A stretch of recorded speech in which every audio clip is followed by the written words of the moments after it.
যে সংশ্লিষ্ট মন্ত্রণালয় বা মন্ত্রণালয়ের উপদেষ্টা যিনি আছেন রাষ্ট্রীয় ব্যবস্থাপনায় যেন তেন প্রকারে পার্টিসিপেটরি না করে তাদের উদ্দেশ্য হাসিলের জন্য কোনো রকম একটা নির্বাচন করতে চাচ্ছেন এবং যারই অংশ হিসাবে প্রথম যে 1 সেপ্টেম্বর চিঠি দিয়েছিল সেটা ওভাররুল করে বর্তমান যিনি প্রেসিডেন্ট আছেন তিনি তার ইচ্ছাধীন মাফিক যে সমস্ত ভোটার দেখে দেখে ওনার পক্ষে হয়তো ভোট দিবেন না তাদেরকে তিনি বাদ দিয়ে নতুন ভোটার তালিকা করার জন্য একটা নির্দেশনা দিয়েছেন। ওখানে আবার 15টা ক্লাবকে পরবর্তীতে আবার তাদেরকে বাদ দেওয়া হয়েছে।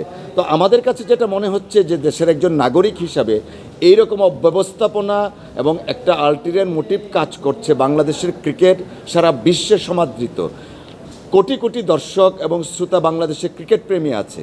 এই ক্রিকেট বোর্ড সর্বোচ্চ নিয়ন্ত্রণকারী সংস্থা। এই নিয়ন্ত্রণকারী সংস্থাটাকে এই বর্তমান প্রিভেইলিং সিচুয়েশনে বিতর্কিত করা হচ্ছে, যা রাষ্ট্রের জন্য ক্রিকেটের জন্য উচিত হচ্ছে না। যে একটা কথিত দুর্নীতির এনফোর্সমেন্টের একটা অভিযানে কতগুলো ক্লাব সম্পর্কে অভিযোগ হয়েছে, সেই কারণে ওনারা এটা করেছিল। আমাদেরকে সুযোগ দেওয়া হয়েছিল শুনানির জন্যে।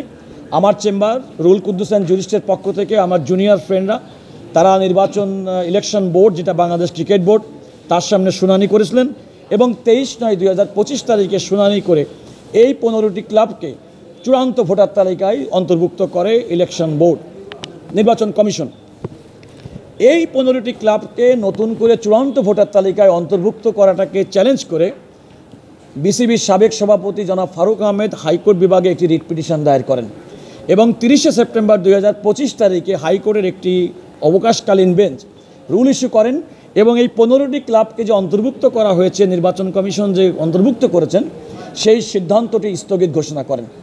এই স্থগিতাদেশের বিরুদ্ধে আমরা ক্লাবের পক্ষ থেকে আমরা সুপ্রিম কোর্টের আপিল বিভাগে আজকে একটা সিএমপি ফাইল করেছি এবং সেটা শুনানি হয়েছে। পূর্বে দায়েরকৃত মামলা যেটি সরকার দায়ের করেছিল বিভাগীয় চেম্বার কোর্টে এবং সেটা 22 সেপ্টেম্বর যেটা আদেশ হয়েছিল স্থগিতাদেশ, এবং আজকে নতুন করে মামলা যেটা আমরা ফারুক আহমেদের হাইকোর্টের মামলার বিরুদ্ধে করেছি, দুইটা একত্রে শুনানি হয়েছে। একত্রে শুনানি হওয়াতে যে 15টি ক্লাবকে নির্বাচন কমিশন পরবর্তীতে অন্তর্ভুক্ত করেছিল এবং যাদের অন্তর্ভুক্তিটা হাইকোর্ট বিভাগ 30 সেপ্টেম্বর 2025 তারিখে স্থগিত করেছিল, সেই আদেশটি মাননীয় চেম্বার বিচারপতি স্থগিত ঘোষণা করেছেন। আর ইতিপূর্বেকার জনাব আমিনুল ইসলাম কর্তৃক স্বাক্ষরিত যে চিঠি চ্যালেঞ্জ করে 6টি জেলা কাউন্সিলরদের পক্ষ থেকে যে রিট আমরা 22 সেপ্টেম্বর করেছিলাম এবং সেদিনই মাননীয় চেম্বার জজ কর্তৃক যে স্থগিতাদেশ দেওয়া হয়েছিল সেটি অব্যাহত থাকবে। দুটি মামলায় মাননীয় চেম্বার বিচারপতি হাইকোর্ট বিভাগে পাঠিয়েছেন এবং হাইকোর্ট বিভাগে চূড়ান্ত নিষ্পত্তি হবে। আদালতের এটি অনুধাবন করে চূড়ান্ত নিষ্পত্তি হাইকোর্টে চূড়ান্ত নিষ্পত্তি না হওয়া পর্যন্ত তারা পরবর্তী নির্বাচনের কার্যক্রম স্থগিত করবেন বলে আমি প্রত্যাশা করি।